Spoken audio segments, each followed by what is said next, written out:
전해 주실 하나님 말씀 우리 함께 읽겠습니다. 하나님의 말씀 고린도후서 12장입니다. 고린도후서 12장 11절 12절 말씀입니다. 모니터가 또 조금 작아졌어요. 이거 딱 고정해 주세요. 조금 높여가지고. 고린도후서 12장 11절 12절 말씀입니다.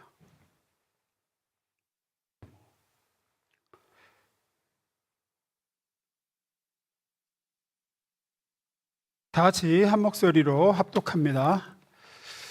내가 어리석은 자가 되었으나 너희가 억지로 시킨 것이니 나는 너희에게 칭찬을 받아야 마땅하도다. 내가 아무것도 아니라 지극히 크다는 사도들보다 조금도 부족하지 아니하니라. 사도의 표가 된 것은 내가 너희 가운데서 모든 참음과 표적과 기사와 능력을 행한 것이라. 아멘. 기도하고 말씀 나누겠습니다.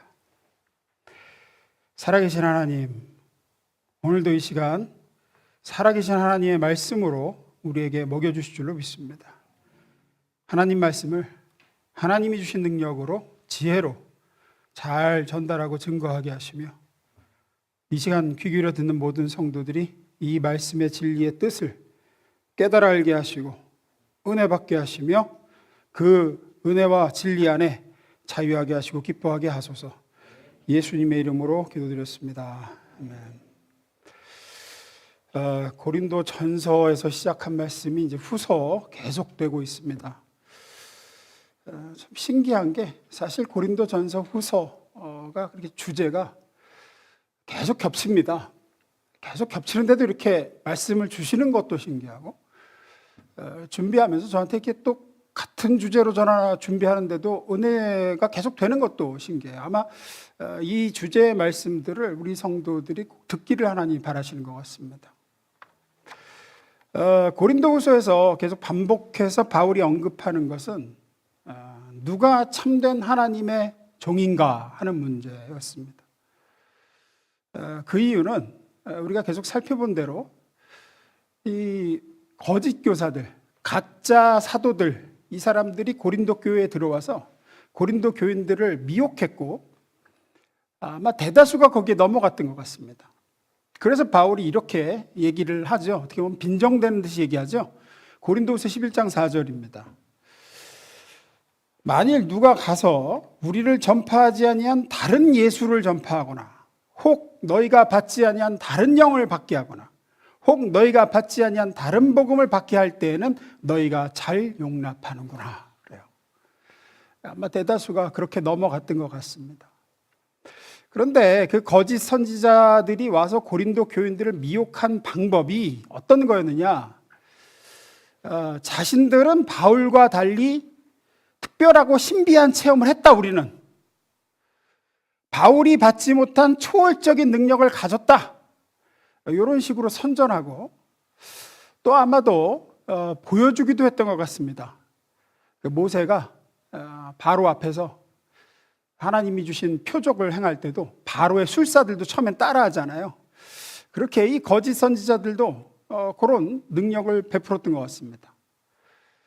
그래서 그 사람들이 그걸 보고 이제 넘어갔어요. 그쪽으로 많이. 그런 고린도 교인들에게 바울은 그것에 대한 반박으로 진정한 표적과 기사와 능력, 즉 참된 기적은 그런 게 아니다. 그런 게 아니다. 라고 고린도후서 12장에서 계속 얘기를 하고 있어요. 지난주에도 우리가 참된 기적을 주제로 했는데 오늘 조금 다른 차원에서 두 가지 좀 나눠보겠습니다. 하나씩 봅니다. 첫 번째 읽습니다. 시작.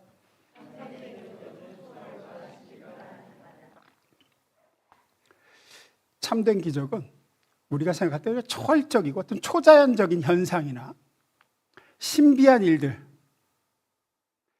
우리가 뭐 그런 게 종종 교회도 바람이 불었었잖아요. 여러 번 금리빨 전도 집회 이런 것도 해가지고 이빨 금으로 변한다 그러고 또 이렇게 쓰러지기는 왜 이렇게 잘 쓰러져? 뭐 이렇게 안수하면 다 쓰러져. 저는 그것도 좀 솔직히 이상한 게 성경에 그런 표적이 나타난 적이 없어요. 주님은 누워있는 자를 일으키시는 거 많이 했죠. 나사로야 일어나라, 소녀야 일어나라, 뭐 은과 금은 내게 없으나 예수의 이름으로 명하노니 일어나 걸어라, 이건 있어도 멀쩡히 서 있는 사람 넘어뜨리는, 그거는 그 현상으로 봐도 좀 이상해. 아무튼 근데 이런 것들을 우리가 자꾸 기적이라고 생각한단 말이에요. 이런 초월적이고 말이야, 좀 좀채로 잘 안 보이는 것들, 좀 초자연적인 현상들. 근데 그게 아니라는 거예요. 기적은, 진짜 기적은 그게 아니다. 본문 봅니다. 12절입니다.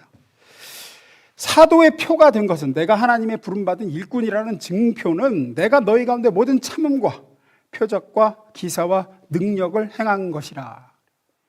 여기서 바울이 얘기한 표적과 기사와 능력은, 고린도 교회에서 내가 행했다라고 하는 이 표적과 기사와 능력은 단순히 초월적이고 신비한 기적을 행했다는 얘기가 아닙니다. 그 얘기가 아니에요. 지난주도 다뤘지만 그 얘기가 아닙니다. 기독교의 시각으로가 아니라 일반적인 시각에서 볼 때 원래 인류가 말하는 종교라는 것은 그 종교된 근거를 초월과 신비에 두고 있습니다. 다른 종교들은 거의 다 그래요. 종교에는 초월적 요소가 빠지면은 종교는 가치를 잃고 힘을 잃습니다. 설득력을 잃어버려요. 다시 말해서 어떤 종교든지 한 사회에서 그 종교가 종교로서 대접을 받을 때는 그 종교가 초자연적이고 신비한 요소를 지니고 있기 때문입니다. 남들이 못 고치는 병을 고친다든지, 천재지변을 미리 예언한다든지 하는 식으로 일반적인 상식과 능력으로 해결하거나 알 수 없는 일들을 행함으로써 그것이 종교라는 어떤 지위, 어떤 사람들이 모이는 조건을 가지게 되는 거예요. 꽤 오래전입니다. 그 세상에 이런 일이라는 프로그램에서 한 절에 그 대웅전 앞에 이렇게 바위가 있는데 거기 동전이 붙는다는 거예요. 동전이. 신비하죠. 초자연적이죠. 진짜 붙어요. 이렇게 동전이. 그래서 그 절에 사람들이 엄청나게 이제 몰려들고 하는 모습이 TV에 나왔습니다. 그 바위 앞에 줄 서서 소원 빌고 시주도 많이 하고 그런 모습이 나와요. 사람들은 종교에서 그런 것들을 기대합니다. 그래야 대접을 받고요. 무당도 작두도 타고 과거도 맞추고 해야지 팔리는 거지, 그런 초월적인 요소 없는 무당은 안 팔립니다. 하지만 기독교는 다릅니다. 물론 기독교에도 초월과 신비가 있습니다. 하지만 신앙적인 어떤 신비한 체험들은 하나님이 누구신지를 알고 그 하나님 앞에 순종하고 하나님이 요구하시는 진리와 거룩과 생명으로 이끌기 위한 방편으로서만 그 초월과 신비한 체험이 가치가 있는 것이지, 내가 이런 환상을 봤다, 내가 이런 음성을 들었다, 내가 병을 고친다, 내가 어떤 예언하는 능력이 있다 라는 것 자체로는 아무 의미가 없어요. 아무런 가치도 없습니다. 요즘에는 많지 않은데 예전에는 정말 많았습니다. 어떤 거냐면, 어떤 회개한 사람이, 예수 믿게 된 사람, 회심한 사람이 집회에 나와서 자기가 옛날에 그렇게 악했고 타락했고 아주 몹쓸 종자였는데 어떤 기가 막힌 체험을 얻어서 회개하고 내가 신자가 되었다. 레파토리도 다 비슷비슷했어요. 얘기하는 것을 가만히 보다 보면 무슨 악당 경연대회하는 것 같아요. 나는 더 악했어. 그런 거 내세요. 자기가 얼마나 악당이었는가를 강조해서 얘기합니다. 지독한 악당의 회개일수록 더 드라마틱한 감동을 주고 희열을 느끼는 그런 식은 본래 간증이 갖고 있는 의도가 아닙니다. 자기가 옛날에 어떤 악당이었고 못난이었는가를 얘기하는 것은 자기한테 이런 구원과 이런 깨우침이 있을 조건이 하나도 없었음에도 불구하고 하나님이 어떤 은혜로 자기를 찾아오셨는가 하는 하나님의 자비하심과 그 크신 은혜와 이 값없이 주시는 구원에 관한 강조로서 등장해야 되는 것이, 그저 회심의 드라마만을 강조함으로써 모든 사람의 그저 재미와 감동을, 눈물만 짜내려고 하는 식은 아무 가치가 없어요. 이런 시각으로 볼 때 마찬가지로 신비한 체험을 했다라는 것은 그 사람이 다른 사람보다 더 뛰어났다, 하나님이 특별 대우했다라는 증거가 아니라고요. 사람들이 구원을 받게 되는 과정은 크게 두 가지 유형으로 나뉘죠. 하나는 점진적으로 자기가 언제 믿었는지 모르겠지만 믿게 된 사람이 있고, 한 사람은 돌연히 어떤 특별한 어떤 시기에 계기가 있어서 확 뒤집어진 역사로 하나님의 자녀가 된 케이스가 있습니다.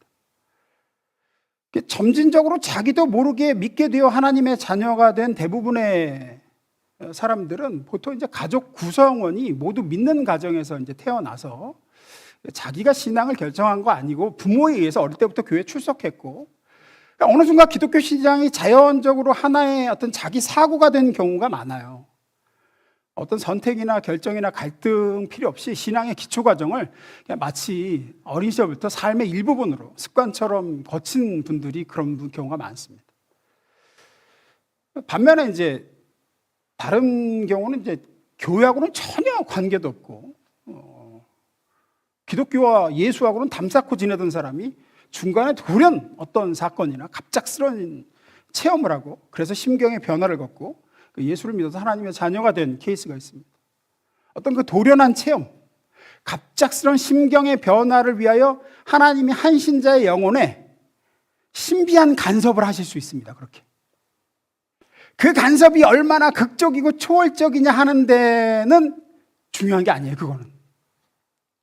그러한 체험은 우리의 생각과 우리의 관심이 거룩과 영적인 문제에 대해서 완전히 내가 영적으로 죽어 있는 존재이기 때문에 하나님이 그렇게 돌연하고 직접적인 간섭 외에는 그 사람을 하나님의 자녀로 돌이켜 믿게 할 방법이 없었기 때문에 그 방법을 동원하실 수밖에 없었다. 이렇게 이해하셔야 되지. 어떤 저렇게 신비한 체험을 하고 또 저렇게 특별한 뒤집어지는 역사로 하나님을 만났으니까 다른 사람보다 뭔가 범상치 않고 우월하고 하나님께서 그 사람을 더 크고 놀랍게 대접하셨다라는 증표는 아니라고요. 한국교회는 오랫동안 어떤 믿음의 가정에서 자라나서 그냥 언제 믿었는지도 모르게 믿은 이들보다 중간에 이렇게 극적으로 예수를 믿고 예수 믿기 전과 후가 아주 분명하게 구별되는 사람들을 부러워하는 분위기 속에 꽤 오래 있었습니다. 아마도 사도 바울식의 그런 회심, 그런 체험이 최상이라고 생각하지 않았나 싶습니다. 사도 바울이 어떻게 예수 믿게 되죠?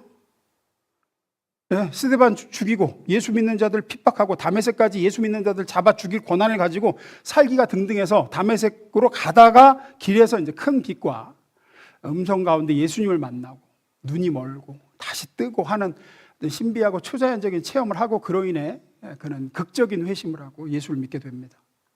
제가 사도행전 강의 때도 말씀드렸듯 그러다 보니까 우리는 사도 바울은 역시 다르다 이렇게 생각을 합니다. 또 그 후에 이방인의 사도로 신약에서 어떻게 보면 굉장히 돋보이는 사역들을 감당했으니까 다른 사도들은 자기가 예수님 지발로 찾아오거나 동생이 전도했거나 예수님 가르침 듣다가 부름받은 시기지만 바울은 이렇게 큰 빛 가운데 예수님이 특별하게 스카우트했다라고 생각합니다. 아닙니다. 아니라고요. 앞서 말씀드린 대로 다른 사람은 그냥 나를 따르라 해도 알아듣고 예수 믿는데 바울은 그것으로 안 되니까. 그것으로 안 되니까. 예수님이 와서 그냥 귓방망이를 때려야지만 알아들을 상태니까. 그래서 극적인 체험이 많다는 것은 어찌 보면은 그 체험한 자가 남다르고 특별하다는 뜻으로 쓰이기에는 부적합하다고 볼 수 있습니다. 물론 하나님이 하나님의 한 백성에게 위대한 일을 맡기기 위하여 다른 사람보다 더 많이 간섭하실 수도 있습니다.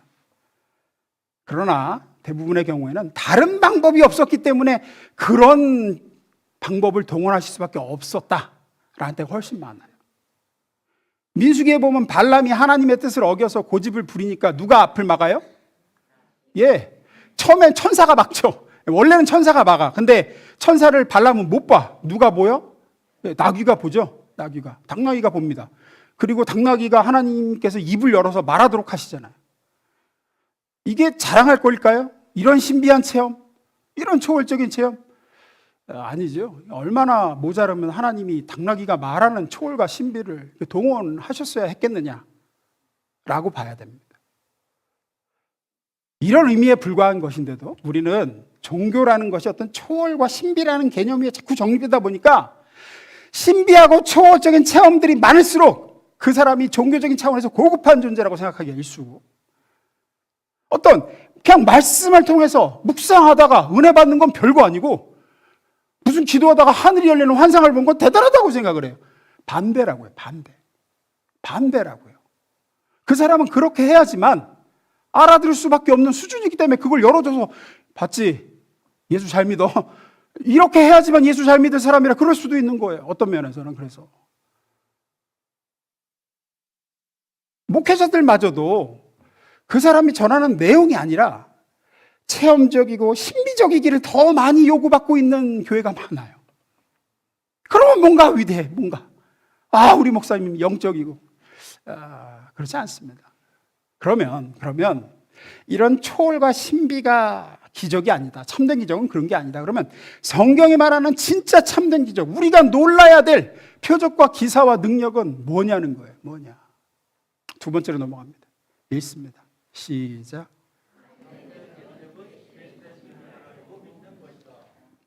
참된 기적은 계시된 하나님을 내가 알고 믿는다는 사실이 진짜 기적 중에 기적이라는 거죠. 다시 고린도서 12장 12절 봅니다.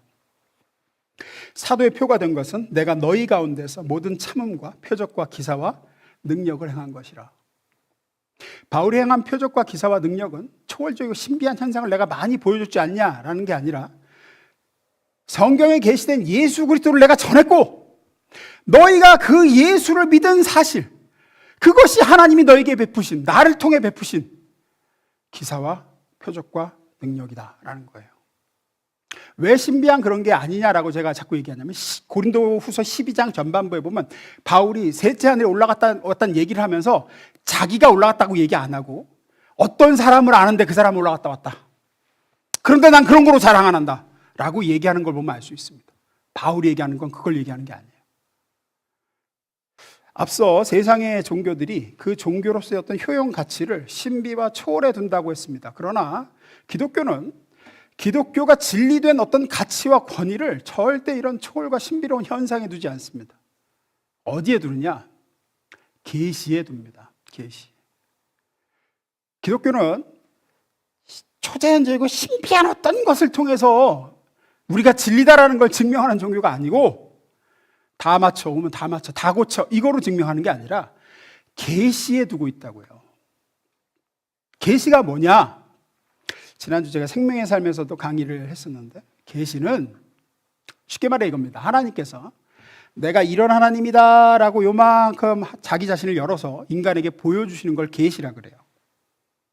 나는 너에게 이런 마음을 가지고 있는 하나님이고 내가 너희를 향한 생각은 이렇고 내가 너희를 향한 이런 계획을 가지고 있다. 나는 이런 마음으로 너희를 창조했고 너희를 향한 내 사랑이 바로 이것이고 나는 이런 성품을 가진 하나님이다 라고 하나님이 우리에게 자기 자신을 우리 수준으로 낮춰서 보여주시는 걸 계시라고 합니다. 우리 인간은 하나님보다 훨씬 더 차원이 낮은 존재라 절대로 하나님이 자신을 이렇게 계시하여 보여주시기 전에는 우리 스스로의 능력으로 하나님을 알 수도 이해할 수도 없습니다. 어떻게 좀 비유를 들면 좋을까 하면 예를 들어서 어항 속 금붕어를 생각해 보십시오.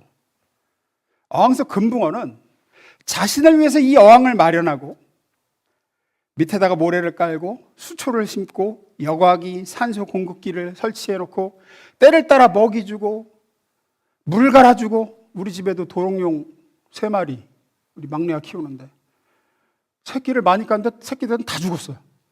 또 새끼를 깠는데 자기도 지금 고민이래. 이거 얘네들을 그냥 알 상태에서 버리는 게 어떨까? 어차피 또 다 죽을 것 같은데. 근데 아무튼 걔가 거기에 들인 돈만 해도 걔 용돈에 몇 달 치는 집어넣었을 거예요 아마.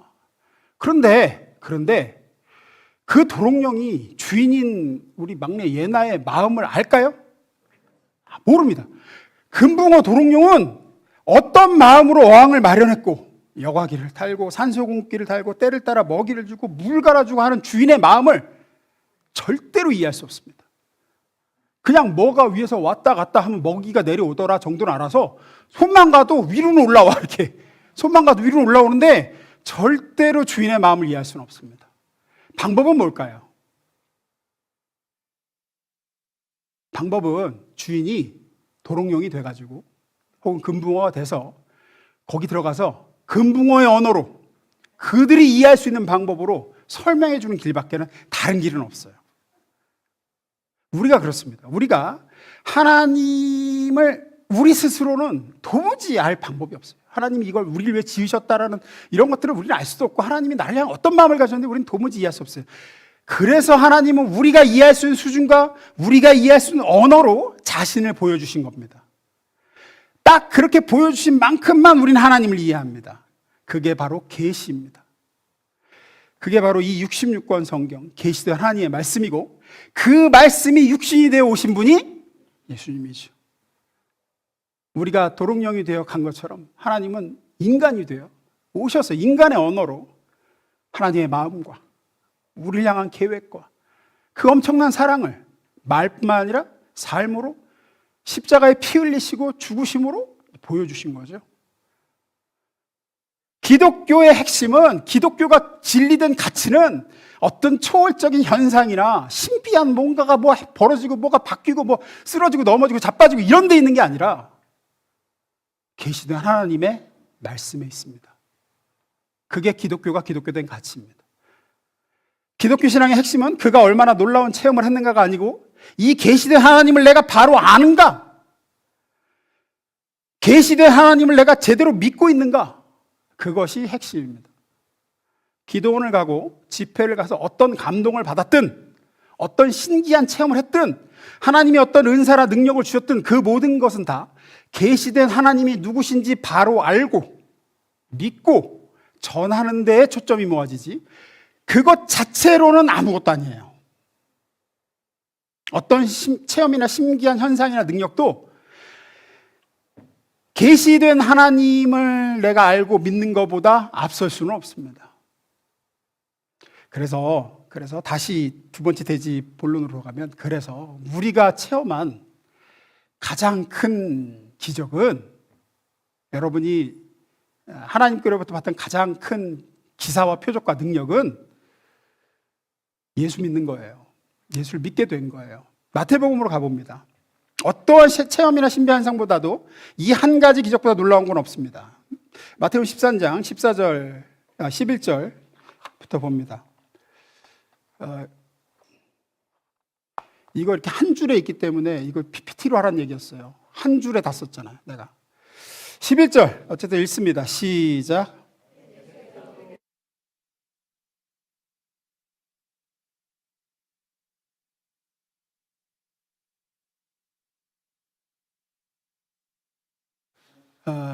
씨 뿌리는 비유를 하시고 나서 제자들에게 하신 말씀이에요. 너희에게는 하늘나라 비밀, 이 복음의 비밀을 아는 것을 하나님이 허락해 주셨지만 다른 사람에게는 그렇게 해주지 않으셨다. 14절. 이사야의 예언이 그들에게서 이루어지는 것이다. 너희가 듣기는 들어도 깨닫지 못하고 보기는 보아도 알아보지 못할 것이다. 이 백성의 마음이 무디어지고 귀가 먹고 눈이 감기어 있다. 이는 그들로 하여금 눈으로 보지 못하게 하고 귀로 듣지 못하게 하고 마음으로 깨닫지 못하게 하고 돌아서지 못하게 하여 내가 그들을 고쳐주지 않으려는 것이다. 16절 읽습니다. 시작. 그러나 너희의 눈은 지금 보고 있으니 복이 있으며 너희의 귀는 지금 듣고 있으니 복이 있다. 그러므로 내가 진정으로 너희에게 말한다.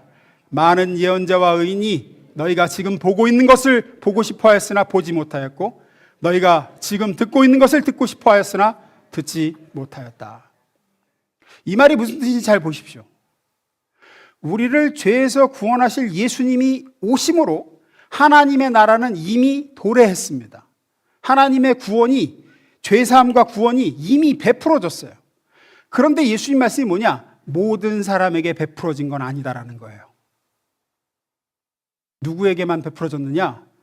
하나님께서 예정하신 택한 자녀들에게만입니다. 하나님의 백성들에게만, 너희에게만 이 비밀이 허락되어 있다. 그들은 들어도 듣지 못하고 봐도 보지 못하고 깨닫지도 못한다. 그러니 믿지 못한다. 하지만 너희는 듣고 보고 깨달아 믿게 되었다. 이것이 하나님이 너희에게 베푸신 기적이라는 거죠. 주님이 오셨습니다. 주님이 오셨는데 그 주님이 누구인지 사람들이 알아보질 못했어요. 요한복음에 나오죠. 빛이 그들에게 왔으나 어둠에 비쳤으나 어둠이 깨닫지 못하더라. 몰라요. 주는 그리스도시요 살아계신 하나님의 아들이십니다. 그렇게 고백하는 자는 우리밖에 없는 겁니다. 그러나 예수를 우리만 보고 있었던 것이 아니라 당시대 모든 사람이 예수를 보고 있었습니다. 하나님의 나라가 도래했고 그 천국문이 열리고 백성들을 부르고 있는데 그 음성이 안 들리는 거예요. 예수를 보는데 하나님의 아들을 못 알아봐요. 하나님은 그러나 만세전에 택한 자기 백성들에게는 간섭하셔서 듣게 하시고 보게 하시고 그들로 하여금 믿게 하신다는 거죠. 이것이 가장 신비한 체험이요, 우리가 진정으로 놀라야 할 초월적인 하나님의 능력이요 기적입니다. 요한복음 11장 45절 봅니다. 새벽 예배 때 말씀을 전하면서 다뤘던 본문인데, 마리아에게 왔다가 예수께서 하신 일을 본 유대 사람들 가운데 많은 사람이 예수를 믿게 되었다.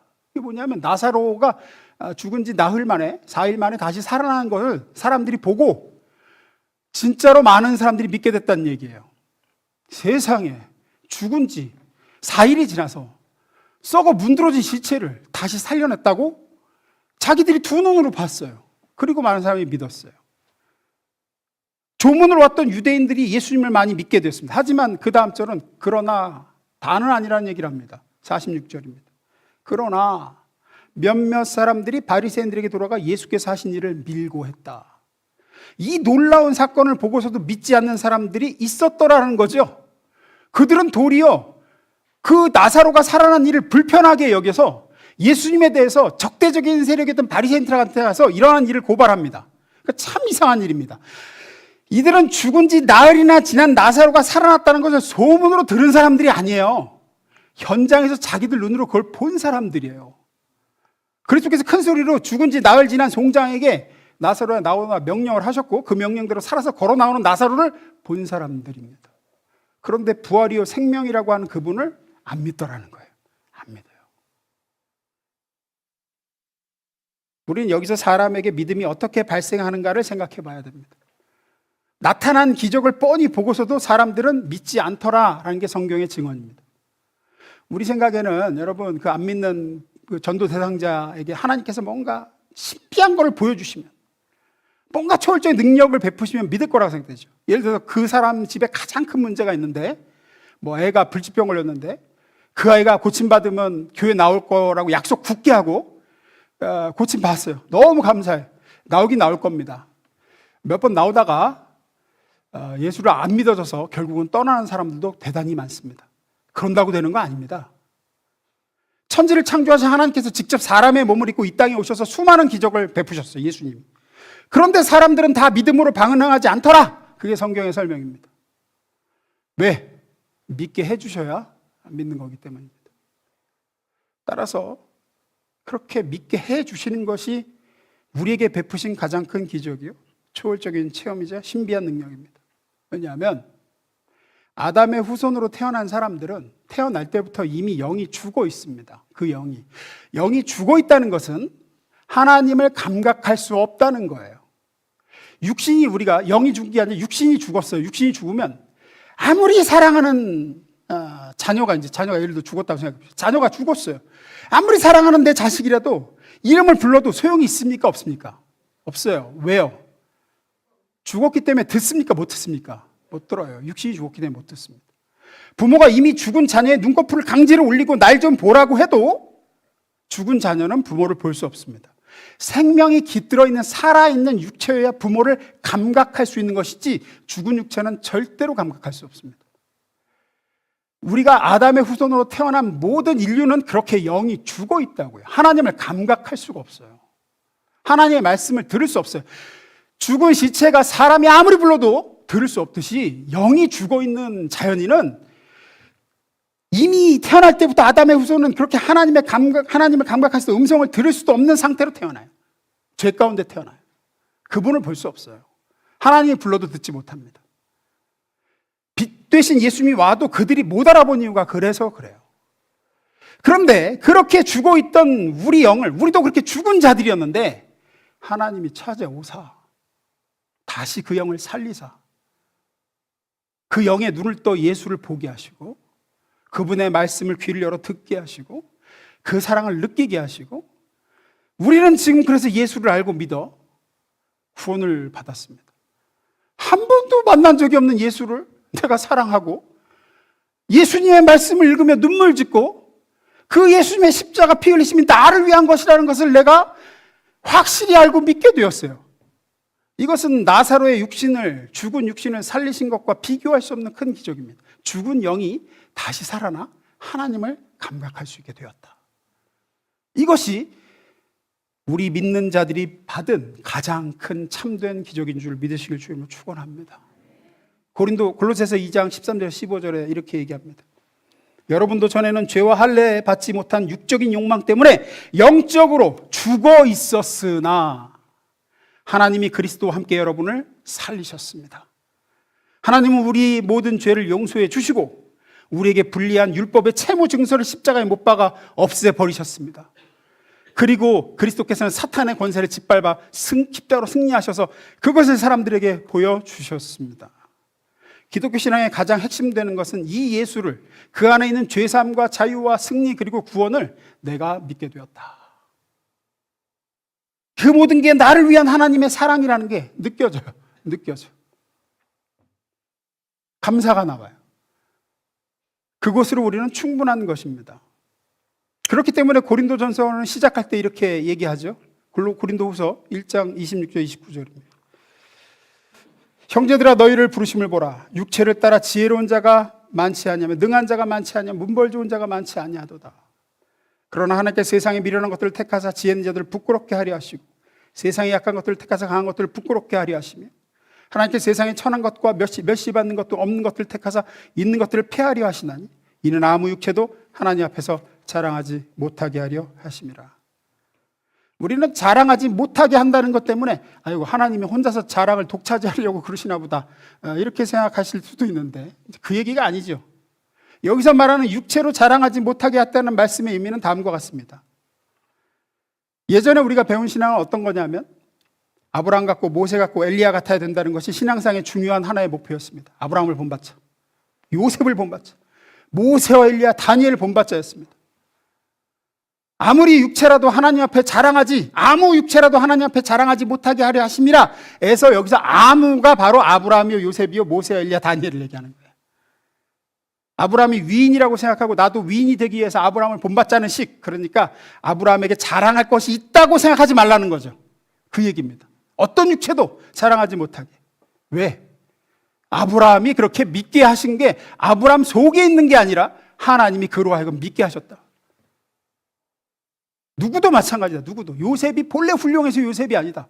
하나님이 그로 하여금 그런 인생을 살도록 그에게 능력을 베푸시고 그에게 간섭하시고 그를 찾아와 이렇게 역사하사 하나님의 사람이 되게 하셨다. 이렇게 그들이 믿음의 사람이 된 것은 하나님께서는 누구든지 하나님의 은혜로 부름받은 자를 그런 수준에 오르게 하실 수 있는 분이다. 이것이 너에게 일어난 기적이지 않느냐. 이걸 제시하는 거죠. 나중에 우리가 천국에 가면 결단코 아브라함보다 못하지 않다고 예수님 말씀하셨습니다. 마태복음 11장 11절입니다. 읽습니다. 시작.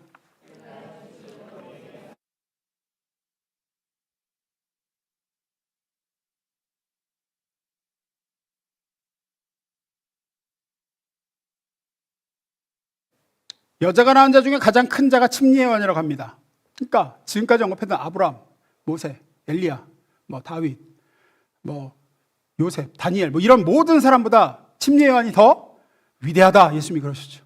가장 위대하다. 그러나 천국에서는 장차 올 하나님의 나라에서는 침례요한이 가장 낮은 자가 될 것이다. 그런 얘기를 하죠.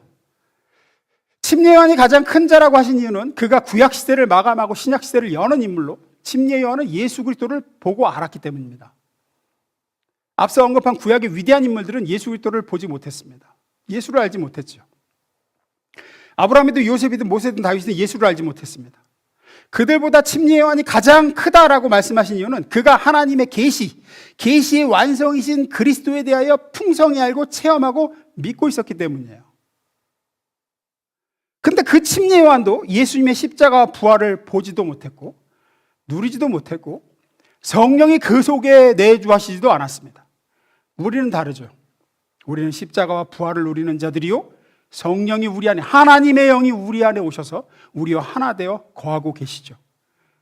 그래서 하나님 나라에서는 우리 모두가 침례요한보다 분명히 큰 자가 될 것이라고 예수님 증언하셨습니다. 즉 모세가 얼마나 많은 기적을 일으켰습니까? 하나님의 능력의 지팡이로. 얼마나 많은 체험들을 했습니까? 엘리야는 하늘에서 불 내려오게 했잖아요.